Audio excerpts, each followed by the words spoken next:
हम एक और कॉलर से भी बात करेंगे। आप भी कॉल कर सकते हैं, अपनी बात को रख सकते हैं। बेखौफ होकर इस वक्त बोलना चाहिए, क्योंकि बात देश की है और देश के विषय में चुप बैठने वाला देश के साथ प्रेम करता है, ऐसा कहने का दावा कैसे कर सकता है। एक और कॉलर से बात करने के पहले मयंक जी के पास चलते हैं। मयंक जी, जिस तरीके से ये सारा मसला, आपने पहले कॉलर को भी सुना और अभी पूरे 1 घंटे कई कॉलर अपनी बात को कहेंगे, और मुझे पूरा भरोसा है कि सुदर्शन का जो व्यूअर है, बिंदास का जो व्यूअर है, ये देश के विषय में बड़ा संवेदनशील और आक्रामक होता है। ये बातें भी हम आगे सुनेंगे, लेकिन जो तर्क यहाँ पर दिए हैं प्रशांत भूषण ने कि देश के लिए हित में है, कश्मीर के लिए हित में है, ये दो बातें कहां से हित में हो सकती है?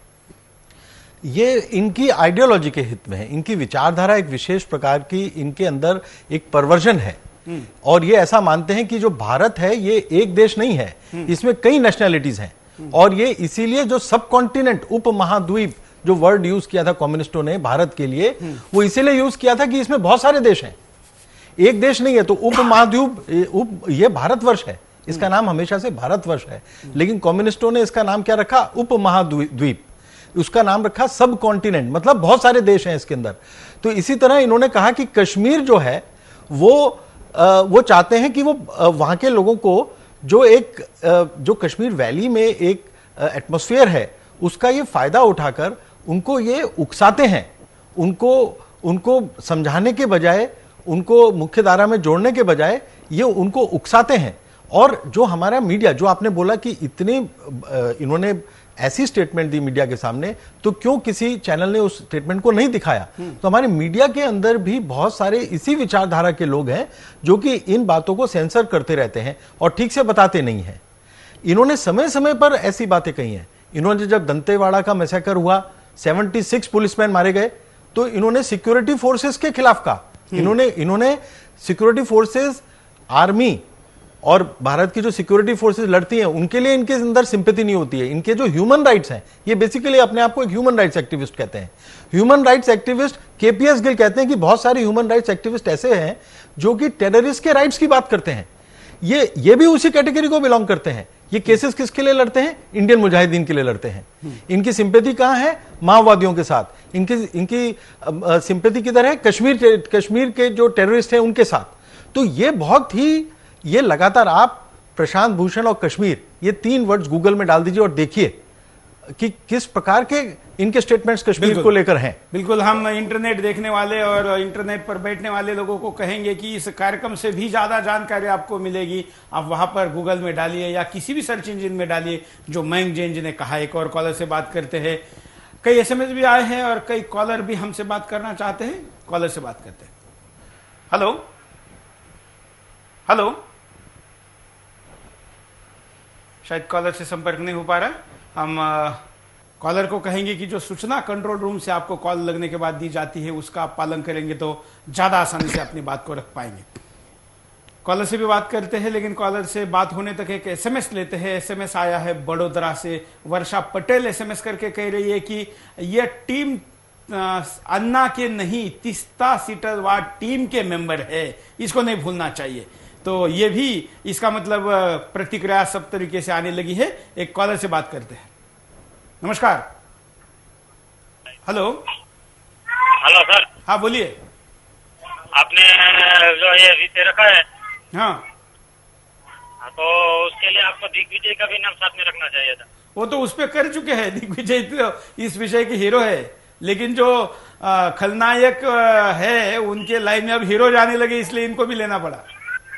नहीं, वो तो क्या है, वो हमारे अन्ना की टीम में 3 आदमी पूरे भरोसे लायक है। लेकिन अब कहाँ भरोसा? आप भरोसा करेंगे अब ये सुनने के बाद?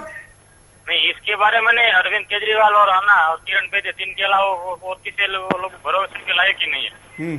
बिल्कुल। आप जिन तीनों का नाम ले रहे, अभी तक तो हमारे पास इन तीनों के बारे में कुछ नहीं है, और जब तक हमारे हाथ में कुछ नहीं, हम खिलाफ नहीं बोलेंगे, समर्थन करेंगे।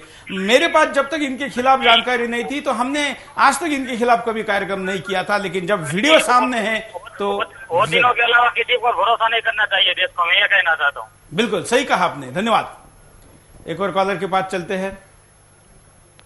नमस्कार, बोलिए। नमस्कार सुरेश जी, मैं सिंगापुर से महेश बोल रहा हूँ। मुझे मयंक जी से 2 क्वेश्चन पूछने हैं। बोलिए मयंक जी, जवाब देंगे, बोलिए आप। हाँ, मैं सिंगापुर से महेश बोल रहा हूँ। मयंक जी, मुझे एक चीज बताइए कि team Anna divide and rule की पॉलिसी क्यों खेल रही है?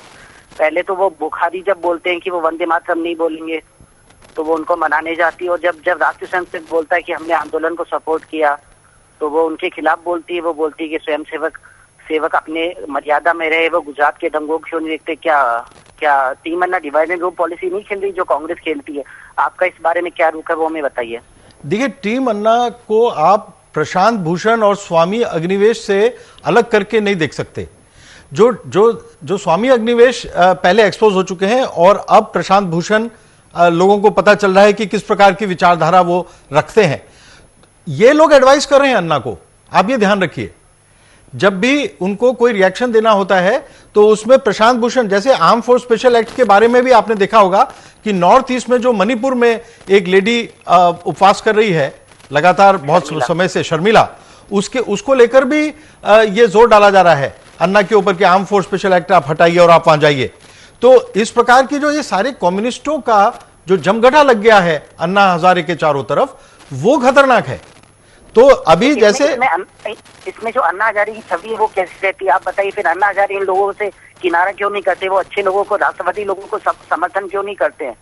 देखिए, अन्ना हजारे इस विषय में मयंक जी, मैं आपके साथ एक जवाब देना चाहूंगा कि अन्ना हजारे जी को प्रशांत भूषण और इस पिता पुत्र के बारे में पूछा गया था जब इनके ऊपर कई विवाद खड़े हुए थे, तो अन्ना को पूछा कि क्या आप इनकी गारंटी लेंगे?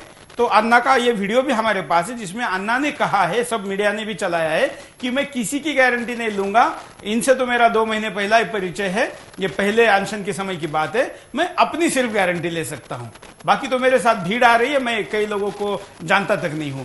इसलिए अन्ना को फिलहाल संदेह के घेरे में लेना सही नहीं है। लेकिन ये सारी बातें एक्सपोज होने के बाद भी अगर अन्ना उनको दूर नहीं करते हैं तो फिर अन्ना से भी बात इस विषय पे करनी चाहिए।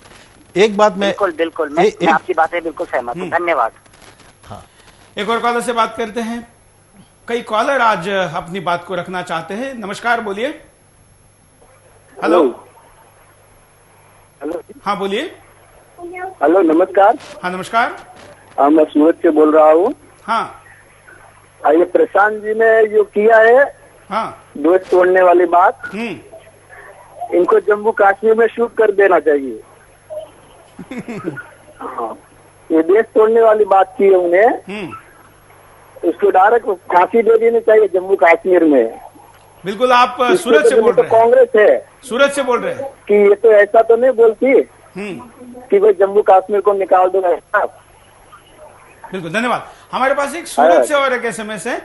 एसएमएस भेजा है गौतम जी ने और एसएमएस में कहा है कि अन्ना भ्रष्टाचारियों को फांसी देने की बात करते हैं तो देशद्रोही के लिए उनके पास क्या सजा है? अन्ना को सीधे सवाल पूछा है। बिंदास बोल में अब तक जितने कॉलर ने बात की है सबने यही बात को कहा है कि प्रशांत भूषण का ये जो कहना है ये देशद्रोह के कैटेगरी में आता है। हमने आपको ये सवाल पूछा है कि इसको आप क्या कहेंगे? और अन्ना हजारे भ्रष्टाचारियों को फांसी देने की बात करते हैं तो इस वक्तव्य के लिए प्रशांत भूषण को अन्ना क्या सजा सुनाएंगे? ये सवाल सूरत से एसएमएस से पूछा है। साथ में ही क्या अब अन्ना प्रशांत भूषण को अपने साथ रखेंगे, क्या रखना चाहिए क्या? इस विषय पर भी काफी प्रतिक्रिया आई है।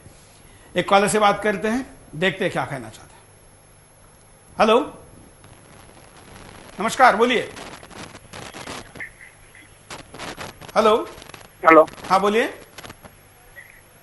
हेलो। हाँ, बोलिए, क्या कहना चाहते हैं? कृष्ण बात कर रहा हूँ जैसे भावनगर डिस्ट्रिक्ट। हाँ, हेलो, बोलिए। हेलो।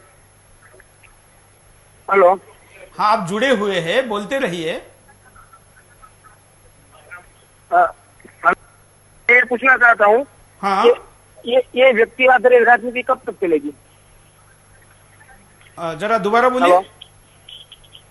ये जो व्यक्ति को लेके, चाहे कोई अन्ना हजारे जी हो, चाहे राहुल जी हो, चाहे नरेंद्र मोदी जी हो, कोई भी व्यक्ति हो, हाँ, ये व्यक्ति को लेके राजनीति कब तक चलेगी? नहीं, आप आज के विषय से इसको कैसे जोड़ रहे हैं? हेलो। आज के विषय से इसको कैसे जोड़ रहे हैं आप? हेलो। माफ करिए, धन्यवाद कॉल करने के लिए। हम बात को नहीं समझ पाए। व्यक्ति को लेकर राजनीति करने वाले अगर बात इस विषय से जुड़ी हुई है तो जो व्यक्ति दोषी है उसको ही तो कहा जाएगा। और ये दोष दिख रहा है और दोषी है कि हम आपको पूछ रहे हैं, हालांकि हमको भी कहने का पूरा अधिकार है, हम कहेंगे, लेकिन हम आपको पूछ रहे हैं कि आप क्या कहना चाहते हैं। एक और कॉलर से बात करते हैं। नमस्कार। हेलो।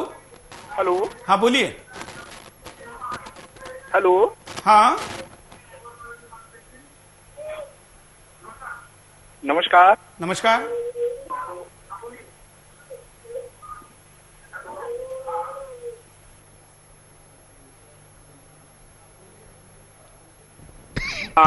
पहले तो आपके लिए साधुवाद।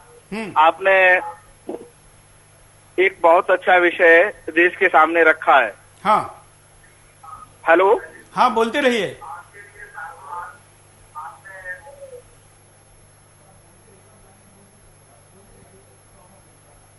मैं आपके माध्यम से प्रशांत भूषण जी को पूछना चाहता हूं कि जम्मू कश्मीर से 3,000 हिंदुओं का पलायन हुआ और उनके घर से उनको बेघर कर दिया गया, उसके संबंध में आपका क्या कहना है?